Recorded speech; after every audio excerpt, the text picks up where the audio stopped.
Moin und willkommen bei Glift.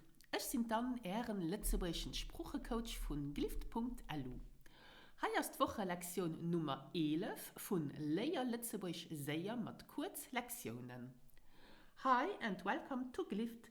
I'm Anne, your Luxembourgish language coach from glift.lu. This is lesson number 11 of Learn Luxembourgish Fast with Short Lessons. Now, in previous lessons, you have learned how to start a conversation and how to continue a conversation.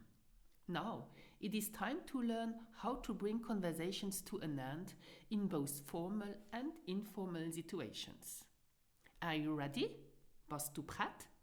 Dann los! So first, there are two keys for ending any conversation. The first key is smile. So be friendly when ending the conversation, so the other person knows you enjoyed the conversation and doesn't think you are ending the conversation because you are annoyed. The second key is to make a positive comment. Then say you need to go or give a reason for ending conversation. Now let's learn how to end an informal conversation. Conversation number 1. Hi, et tut mich gefreut, mit dir zu schwätzen. Mir ich muss aber elo goen. Kein Problem. A schönen Tag noch. Merci gleichfalls. Adi. I repeat. Hi, et tut mich gefreut, mit dir zu schwätzen. Mir ich muss aber elo goen. Kein Problem. A schönen Tag noch. Merci gleichfalls. Adi. Now let's look at conversation number 2. Lauster, ich gebe so gern nach mit dir poteren, aber ich muss lo 4 Uhr machen. Mein Yogaskur fängt an einer halben Stunde an. Oh, ma ja, da viel Spaß. Merci. Bis geschwind. So I repeat again. Lauster, ich gebe so gern nach mit dir poteren, aber ich muss lo 4 Uhr machen. Mein Yogaskur fängt an einer halben Stunde an. Oh, ma ja, da viel Spaß. Merci. Bis geschwind. So poteren means to chat or to talk. So in English, this conversation is, listen, I'd love to keep chatting, but I have to hurry up now. My yoga class starts in half an hour. Oh, enjoy your class. Thanks. See you soon. And now let's look at the conversation number 3. Merci für das Buch. Ich werde es mit den Kindern lesen. Oh, und überhaupt, ich muss elo mein Kinder an die Schule sicher gehen. Andere, versuch dich. I repeat. Merci für das Buch. Ich werde es mit den Kindern lesen. Oh, und überhaupt, ich muss elo mein Kinder an die Schule sicher gehen. Andere, versuch dich. In English, this means, thanks for the book. I'll read it with the children. Oh, anyway, I need to go and pick up my kids from school. All right, take care. So versuch dich means take care. Notice how all 3 conversations use a transitional word or verb like hi oder überhaupt oder lauster, which means listen, to introduce the end of the conversation. Now, let's learn how to end a more formal conversation, for example, at work. Conversation number 1. An der Reihe. Also, ich rufe den Fournisseur nur an und ich halen ich Laufenden. Das hört sich gut an.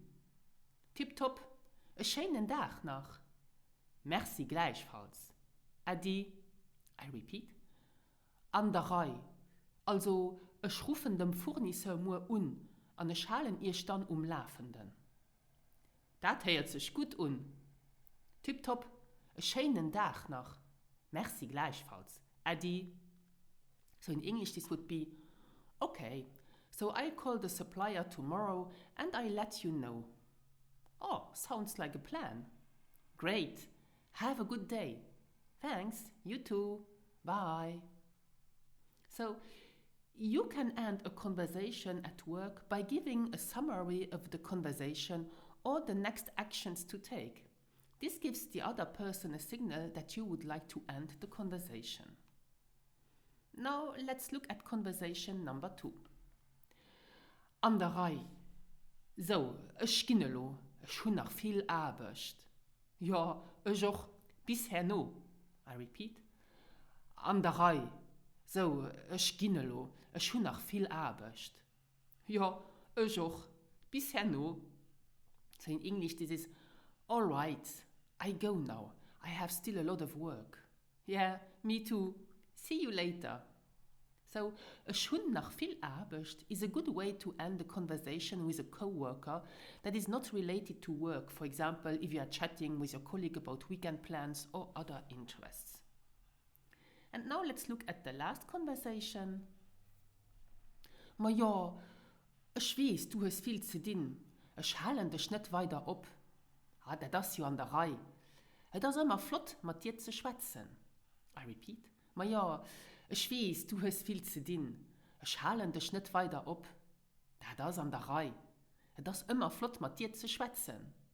Which means, well, I know you are busy, so I don't want to keep you. Oh, that's okay. It's always nice talking to you. Notice that we use the interjection ma ja, while in English you would say well. So we always say ma ja. Voilà. So ich halte dich nicht weiter ab is a way to say that you respect the other person's time, so you won't continue the conversation for hours and hours. This is also a signal that the conversation is coming to an end. It is often used during phone calls.